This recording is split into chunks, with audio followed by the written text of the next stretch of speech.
3617번 차량 번호가 아닙니다. 비밀번호도 아닙니다. 윤석열의 수용 번호입니다. 넉 달 만에 다시 수감된 윤석열은 이제 이름 대신 수용 번호로 불리게 됩니다. 사필기정, 자업자득입니다. 윤석열 재구속은 내란 세력 청산의 시작입니다. 특검은 대한민국의 근간을 뒤흔든 내란 세력을 발본색원해야 합니다.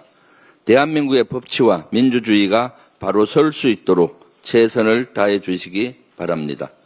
이 와중에 국민의힘은 피해자 코스프레를 하고 있습니다. 조은희 비상대책위원의 국민의힘도 계엄의 피해자라고 주장한 겁니다.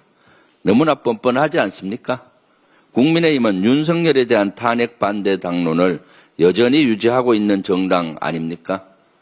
게다가 이 혁신위원장이란 사람은 권영세, 권성동, 이른바 쌍권을 청산할 것이냐는 질문에 당원이 결정할 일이고 혁신위는 권한이 없다. 이렇게 말했습니다. 도대체 혁신할 마음이 있기나 합니까? 종합해보면 국민의힘은 반성도, 양심도, 책임도 없습니다. 그러니까 산무혁신위라는 얘기가 벌써 나오는 겁니다. 이제 그만 거짓 혁신쇼 중단하고 이재명 정부가 하루빨리 내각을 구성해 국정에 전념할 수 있도록 협조하기 바랍니다. 국내 증시의 시가총액이 사상 처음으로 3,000조 원을 돌파했습니다. 어제 마감 기준으로 코스피는 2,603조 원, 코스닥은 413조 원, 코넥스는 3조 원을 넘어섰습니다. 이재명 정부 출범 이후 경제가 회복될 것이라는 기대감, 그리고 자본시장이 투명해질 것이라는 전망이 주식시장에 긍정적인 영향을 끼쳤다는 분석입니다. 하지만 아직 갈 길이 멉니다. 대한민국은 경제위기, 민생위기, 관세위기 등 이른바 3대 위기 상황입니다. 잠재 성장률은 1%대에 불과합니다. 내수 침체와 소득 양극화는 극한으로 치달았습니다. 미국과의 관세 협상은 발등에 떨어진 불입니다. 나라의 살림의 운명이 걸린 중대한 시기입니다. 잘 먹고 잘 살아보자는데 여야가 있을 수 없는 문제입니다. 그런데 국민의힘은 여전히 국정 발목 잡기에 몰두하고 있습니다. 국민을 위해 일하는 정부, 일하는 국회 만들어야 하지 않겠습니까? 이제 그만 국민의힘도 나라 살림에 협조해 주십시오. 위기를 극복하기 위한 창의적인 해법 찾기에 힘을 보태주시기 바랍니다. 자본 잠식 상태의 업체가 여러 기업으로부터 투자를 받았다면 상식적으로 납득할 수 있겠습니까? 그런데 김건희가 배후에 있다면 충분히 가능할 것 같습니다. 한 렌트카 업체가 2023년 6월 카카오 모빌리티와 HS 효성그룹 계열사 등으로부터 180억 원을 투자받았습니다.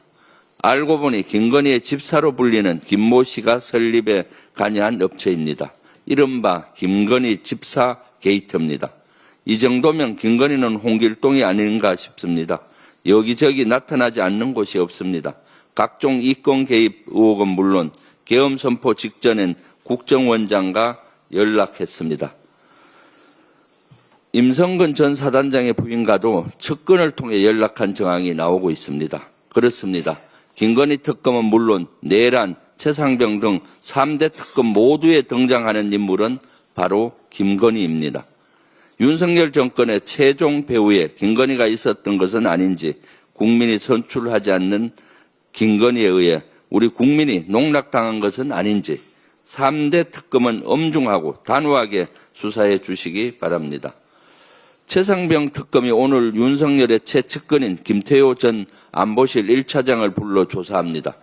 이른바 VIP 경로설이 불거진 2023년 7월 31일 윤석열에게 어떤 지시를 받았는지, 최상병 수사 결과를 뒤집는데 어떻게 개입한 것인지 그 실체가 드러날 것이라고 믿습니다.